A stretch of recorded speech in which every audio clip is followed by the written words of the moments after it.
Good morning, everybody. Superstar 9000, the new show, Health and Wealth. So I just wanted to talk to everybody today about a very big misconception. And with helping people out with doing credit and funding and things of that nature, I get asked the question a lot of times, or I hear a lot of times that they want to fix their credit for really two main things: to purchase a vehicle or to purchase a house. I want to get on the subject of purchasing a house today.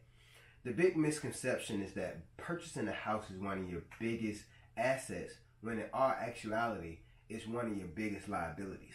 So I just want to go over a few things that you can do at your house to just check on a few things to see whether or not it's worth it or not for you to purchase a house, or to possibly put that money that you would put into a house somewhere else. So the example that we're going to go over today is a $200,000 house. If you was to have a $200,000 house, what would your monthly mortgage payments be? And what are you looking at the end of a 30-year mortgage? So anyone can go to the computer, and what we're going to do is go to mortgagecalculator.org. Now, like I said, we're going to put in the home value at $200,000. We're going to put the down payment at 3%. 3% is going to be $6,000. So your loan amount is going to be $194,000. Your interest rate, we're going to keep it at 4.2, assuming that you got a good interest rate like this. Term is 30 years. Property taxes, $2,400. Principal mortgage insurance, that is PMI, at 0.5%. Home insurance, $100 a year. $1,000 a year. And we're going to say that you got $25 a month HOA. You're buying, and it's going to be a conventional loan.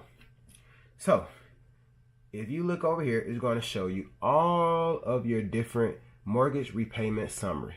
At the end of 30 years, you're going to pay out $460,000, $936.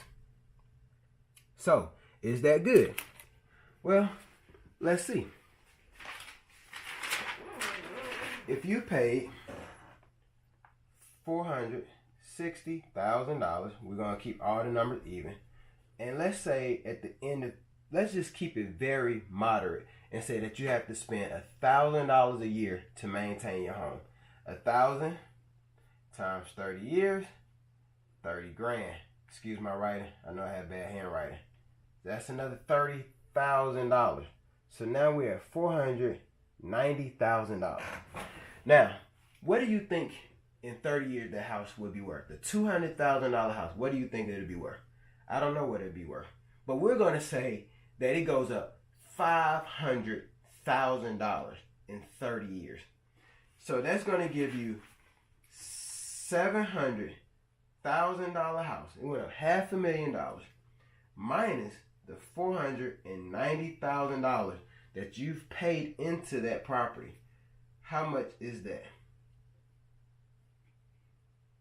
That's a $210,000 profit. Now, I'm not adding in at $700,000. 6% goes to the agent. So that's going to be what, $42,000 took away from there.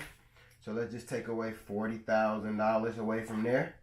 So that's going to be $170,000 that you would make profit on. Now, do you own a property after 30 years? Yes, you do. So let me show you something. Let's go to compound interest calculator. Now, you got a $200,000 house. I'm gonna suggest that that's either a 3-bedroom, 2.5 bath, or a 4-bedroom, 3 bath. Now, I know several people that have 4-bedroom, 3 bath, and 2.5 that's renting it out.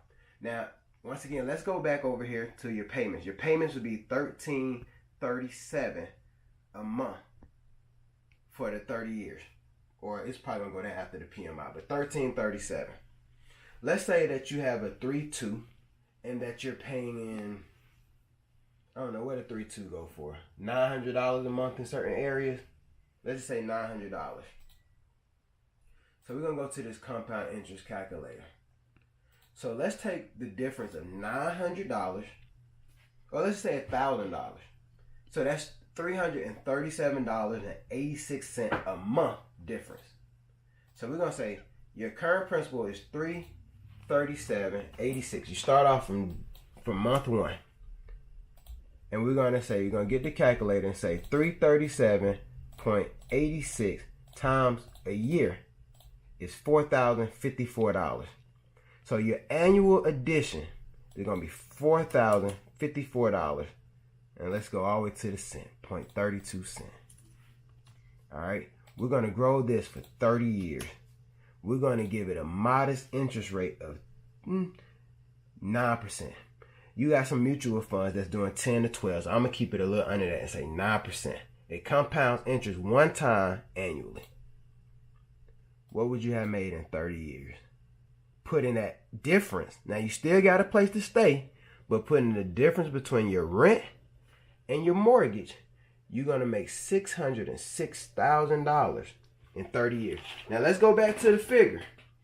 $170,000 that you made if you was to sell that house after you took in consideration the amount of money that you put into it. You put in $490,000 to make $170,000. Now let's look at this. If you took $4,054 times 30 years, you put in $121,000. Let's subtract the $606,854. You put in $120,000 to make $485,000. You put in $500,000 to make $170,000. Which one makes more sense to you? Now, let's just say that you sacrifice a little bit and you don't get the house that you specifically needed, but you can put more money into a mutual fund. You got different CDs, securities that can get you that interest rate. Those are going to do you a lot better than a house. Now, why do they always say that a house is your biggest asset? Why do the banks and all the commercials tell you that? Because who you think win? You don't win, they win. They got you locked in for 30 years.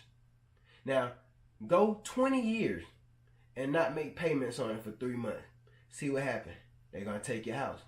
Go 29 years and not make a payment. They're going to take your house. You got property taxes. Even when you own that house free and clear, you still got property taxes every year, maintenance every year, always.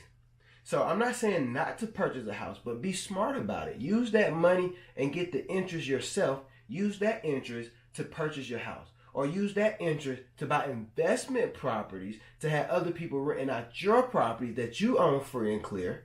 Let's just say you got 3 properties. Each property is making $800 net profit every month. That's $2,400. Now you can go and get you a house that's $1,300 a month because you got other people paying your note. At that point, it's not a liability to you no more. So be smart about it. Do your own calculations. Think about everything. Do your numbers and make that money. So, the main point for today is your house is not an asset. An asset is something that puts money into your pocket. A house takes money away from you. It is a liability. Be smart. Health and wealth. Let's get it. Superstar 9000.